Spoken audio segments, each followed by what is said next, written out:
ABK Radio, l'interview.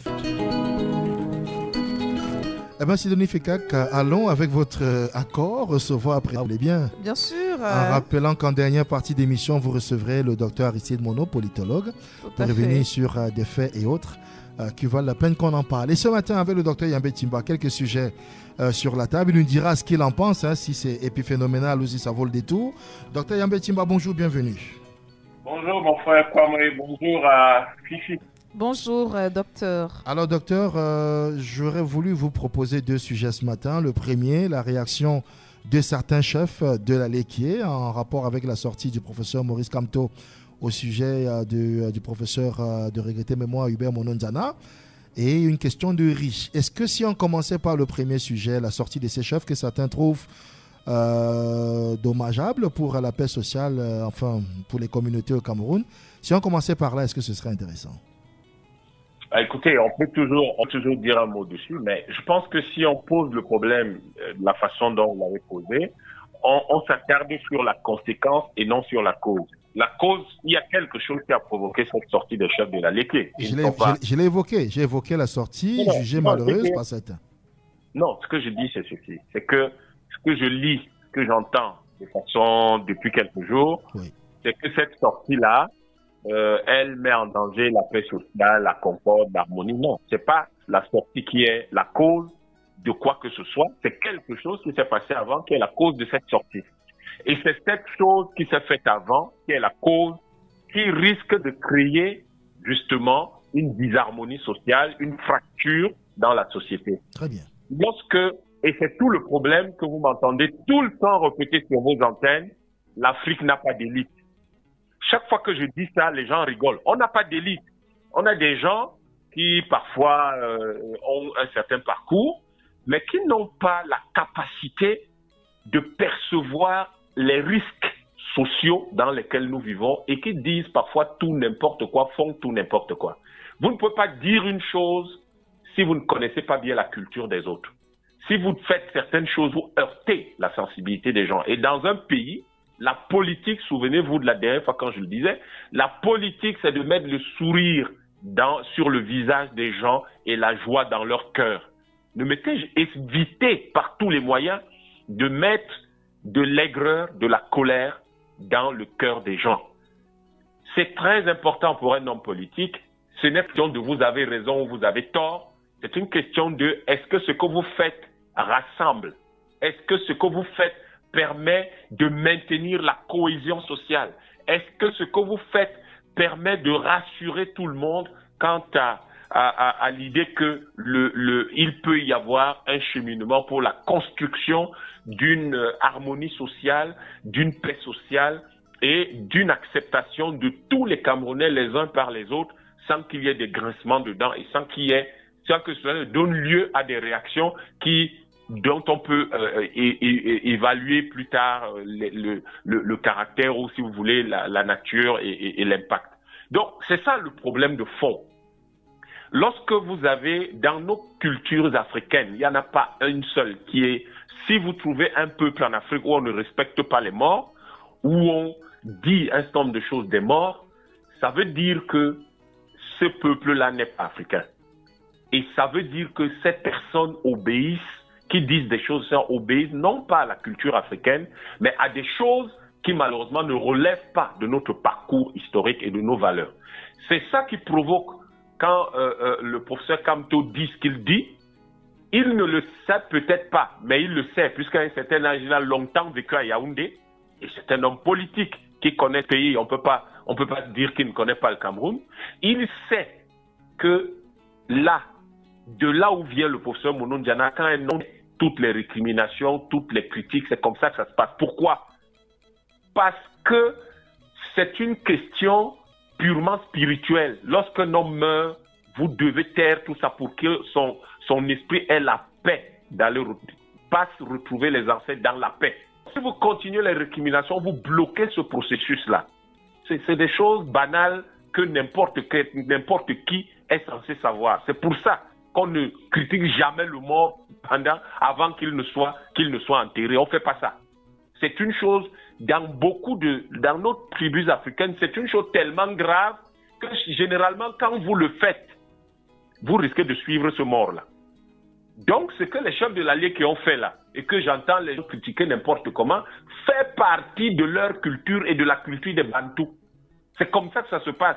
Le professeur Kamto a la chance, on est dans une république. Ailleurs, il aurait suivi Mounou Ndiana dans les heures qui suivent ce qu'il a dit. Vous devez avoir du respect pour l'Afrique. Si vous ne respectez pas l'Afrique, je ne sais pas comment vous pouvez prétendre diriger l'Afrique. Mais où est la place, docteur? Certains pourraient vous demander où est la place pour la critique intellectuelle. Attendez, laissez-moi achever ma phrase. Allez-y, oui. Si vous ne pouvez pas respecter les valeurs de l'Afrique, ça veut dire que vous n'êtes pas digne de vivre en Afrique. Si vous ne pouvez pas respecter la culture africaine, ça veut dire que vous n'êtes pas digne d'être africain. Et là, il peut penser tout ce qu'il veut, il peut être défendu par 1 million de personnes. Le professeur Kamto a fauté. Et il serait bien de sa part d'aller présenter ses excuses. C'est ça aussi la grandeur d'un homme. Parce que ce qu'il a fait là, je vous le dis encore, dans beaucoup d'autres endroits, je ne sais pas pourquoi les chefs sont allés faire tout ce qu'ils ont même d'ailleurs fait là, mais dans beaucoup d'autres endroits, on ne vous parle pas, on ne fait rien. Vous constatez simplement que la personne n'est plus là. C'est tout. C'est ça la culture africaine. Ou qu'elle subit des représailles d'autres sortes. Parce qu'on ne fait pas ça. C'est-à-dire, imaginez un seul instant. C'est de cette façon que je disais une chose un jour. J'ai entendu, il y a eu un jour un patron de médias qui s'est mis à insulter le ministre de l'administration territoriale. Le ministre de l'administration territoriale, ce n'est pas mon ami, je ne le connais pas, je n'ai même pas forcément envie de le connaître. Et ce que j'ai dit, c'est que le ministre de l'administration territoriale est le chef du chef de ce patron de médias. Or, ce patron ne peut pas insulter son chef. Nous devons savoir qu'il y a des règles, il y a quand même une structuration de la société. C'est ça. Vous pouvez critiquer le ministre, mais on ne peut pas l'insulter. Ça ne se fait pas. Donc, il faut qu'on sache que nous avons des valeurs, il y a des règles dans une société. Et si vous voulez vivre dans une société pire, si vous rêvez même seulement d'une, ne serait-ce que diriger 1 mètre carré qu'occupe cette société dans ce pays, le minimum pour vous, la correction demande que vous respectez les valeurs de tout le monde comme il le faut. Peut-être que lui, il s'est laissé aller dans ses envolées d'académiciens, de professeurs d'université. Malheureusement, il parlait d'un mort. Il ne parlait pas de l'un de ses copains ou de l'un de ses collègues universitaires qui avait dit une chose et qu'il ne partageait pas. Il parlait d'une personne décédée. Et quand quelqu'un décède en Afrique, on applique les récriminations, les accusations, etc. Ce sont nos structures. Donc, il ne l'aurait pas dit, ça n'aurait manqué à personne alors à sa sortie. Il a perdu simplement une bonne occasion de se taire et de ne pas rentrer dans l'histoire du Cameroun comme ne respecte pas la culture africaine, la culture du Cameroun. Et ça, c'est très mauvais pour lui. C'est de très mauvais points. Donc, sur le plan politique, vous pensez que ce sont des points qui pourraient perdre? La politique n'est pas au-dessus de la culture. J'ai entendu, dans les dimanches, là, j'ai entendu des gens dire, ouais, il y a une lecture politique, une lecture machin. Mais vous croyez que la politique, c'est quoi? Non, je parlais pas. Je n'allais pas. Non, je ne le prenais pas sur ce prisme-là, docteur. Je disais, est-ce que ça pourrait, oui, est-ce que ça pourrait lui coûter, voilà, d'avoir fait cette sortie sur le plan le plan politique? Est-ce qu'il pourrait voir des électeurs lui tourner le dos dans le sens qu'il aurait enfreint au basique des règles africaines? Je pense 2 choses. La première, j'ai l'impression que son horizon politique est flou et complètement embrumé. Donc, c'est vraiment m'interroger sur ce que les électeurs vont penser de lui. Ça n'a pas s'il veut devenir conseiller municipal ou il veut devenir député. Mais au-delà de ça, il sait que c'est le plafond de verre qu'il a créé lui-même. Ça n'arrivera pas. Si on respecte les échéances actuelles du Cameroun. 2, il y a autre chose. C'est que les gens, n'oubliez pas, sachez que les gens oublient très vite quelle est la voiture que vous aviez, la montre que vous portiez, le vêtement que vous aviez, le fauteuil que vous aviez, ce que vous mangez. Les gens oublient ça très vite. Mais les gens n'oublient jamais ce que vous leur avez fait ressentir. Les gens n'oublient jamais que vous leur avez manqué de respect. Les gens n'oublient jamais que vous les avez humiliés. Ça, les gens n'oublient jamais. Et j'ai le sentiment que les gens ne l'oublieront jamais. Merci, docteur Yambé. Sortons de ce sujet, même si c'est vrai que nous recevons une flopée de messages d'auditeurs qui veulent vous poser des questions. Il y a par exemple Fafrandi, je vais peut-être m'en tenir à son seul message au milieu d'une dizaine, qui se demande, je vais retranscrit son message. Il pense qu'on devrait déjà commencer à arrêter de traiter les combattants nationalistes de Macky Sall, qui, somme toute, a l'air d'être un terme péjoratif, afin que leur âme repose également en paix, non? Et que la lucidité ne devrait pas être sélective, Dr Yambé. Il faut comprendre deux choses. Vous avez les gens qui sont, ceux qui dirigent le pays aujourd'hui ont intérêt à les appeler comme ça.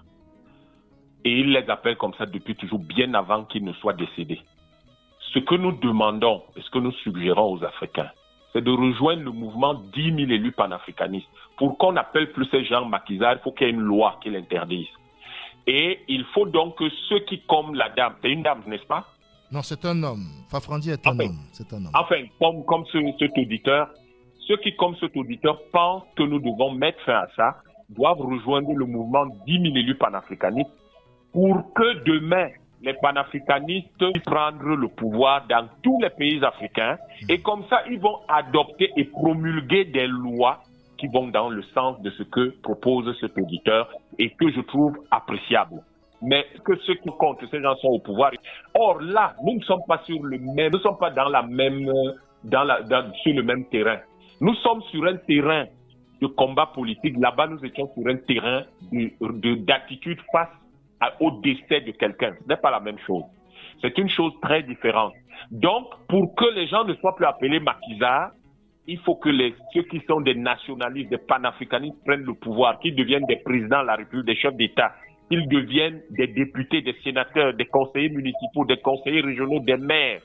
Comme ça, ils vont élaborer des lois, ils vont les faire adopter, ils vont les promulguer et ils vont interdire ce qu'on appelle ceux qui se sont battus pour notre liberté et notre dignité, qu'on les appelle Macky Sall. On les appellera d'un nom qui les honore et qui montre à quel point il est digne pour eux d'avoir vécu comme ils ont vécu.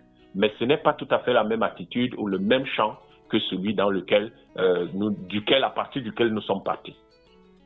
Merci Dr Yambé pour vos éclairages sur la question et je crois que l'avis de Fafrandi rejoint celui de beaucoup. Vous y avez répondu avec brio. Alors, 8h58, on en a encore pour une quinzaine de minutes, Dr Yambé.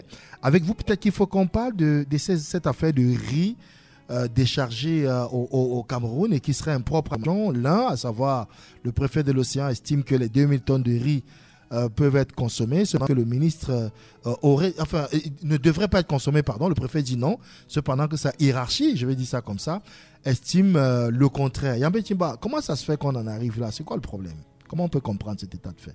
Bon, il y a une grosse méconnaissance de l'architecture administrative de notre pays. Il faut que les gens sachent que dans notre pays, le préfet est la seule personne qui peut interdire l'entrée d'un département ou d'une ville au président de la République en invoquant des raisons de sécurité. Il n'y a que le préfet.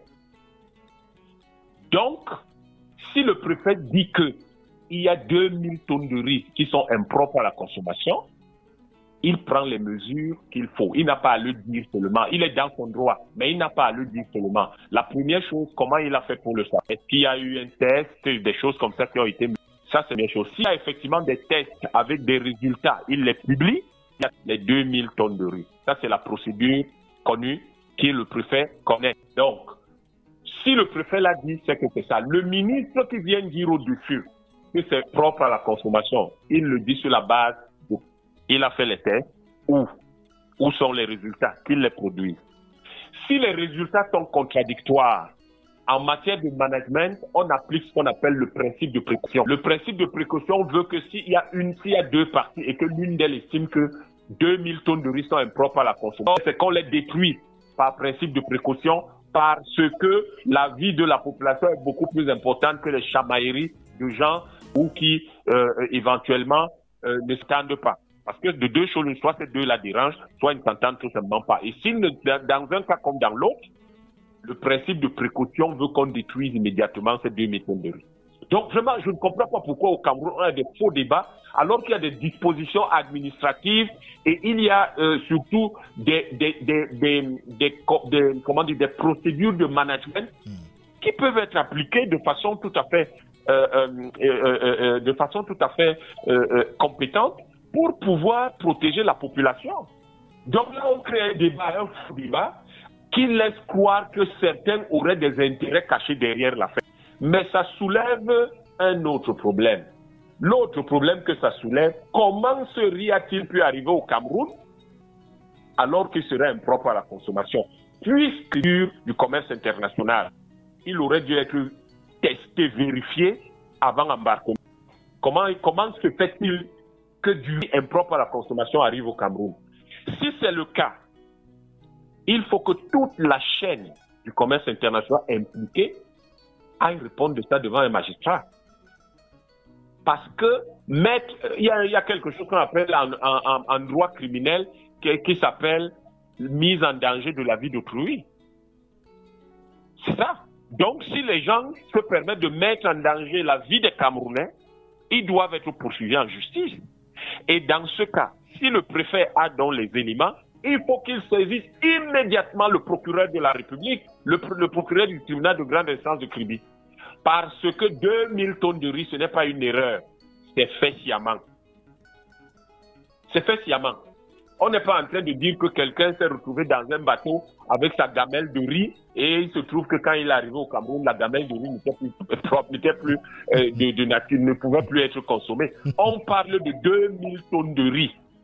Je rappelle à tout le monde que une tonne de riz, c'est 20 sacs de 50 kilos. Vous multipliez ça par 2000, vous voyez que ce n'est plus une erreur. C'est quelque chose qui a été fait sciemment. Donc, tout le débat qu'ils veulent créer là, qu'ils nous laissent les intérêts particuliers qu'ils défendent l'un et l'autre. En tout cas, il y en a un au moins qui défend des intérêts particuliers. Mais s'il y en a un qui dit la vérité, il saisisse le procureur du tribunal de grande instance de Kribi. Pourquoi est-ce qu'on nous fatigue même souvent avec les polémiques administratives au Cameroun, comme si la justice n'existait pas? Or, dès que vous saisissez le procureur, qui a le pouvoir, si le préfet ne veut pas user de son pouvoir de police, parce que le travail du préfet ou du sous-préfet ou du gouverneur, c'est d'abord un travail de police, le respect des règles, c'est tout. Est-ce que les règles ont été respectées? Si elles n'ont pas été respectées, on détruit la cargaison. S'il pense qu'il y a des choses qu'il faudrait voir, il saisit le procureur en disant « je vais me couvrir » et la justice va se prononcer. Parce que la justice, la justice se prononce au nom du peuple camerounais. Ce n'est donc plus lui qui va ordonner la destruction de 2000 tonnes de riz, mais c'est le peuple camerounais qui va dire à travers la bouche de son magistrat que ce riz est impropre à la consommation, il n'en veut pas, il veut se protéger, il veut protéger sa santé. Le préfet, donc, il est protégé. Je crois que c'est extrêmement simple de gérer ce genre de situation. Et le dernier problème que ça pose, vous me permettez de le soulever, je vous en prie, c'est celui de, vous voyez, on est dans des faux polémiques terribles sur la base de ce que je vous dis tous les jours, la gestion incompétente du pays. C'est-à-dire que vous avez un ministre, pour moi un ministre c'est un type important, je ne sais pas ce que les autres pensent, mais je crois qu'être membre du gouvernement c'est être un type extrêmement important. C'est un type très important. Après le président de la République, les sénateurs, le député, les membres de la Cour suprême, c'est les ministres qui sont les types qui...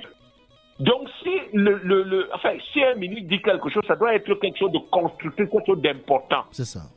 Du coup, que le ministre ne comprenne pas qu'il ne devrait jamais être impliqué dans des fausses polémiques comme celle-là, mais plutôt dans des débats sur la production locale des aliments, ça veut dire qu'il ne sait pas pourquoi il est au gouvernement.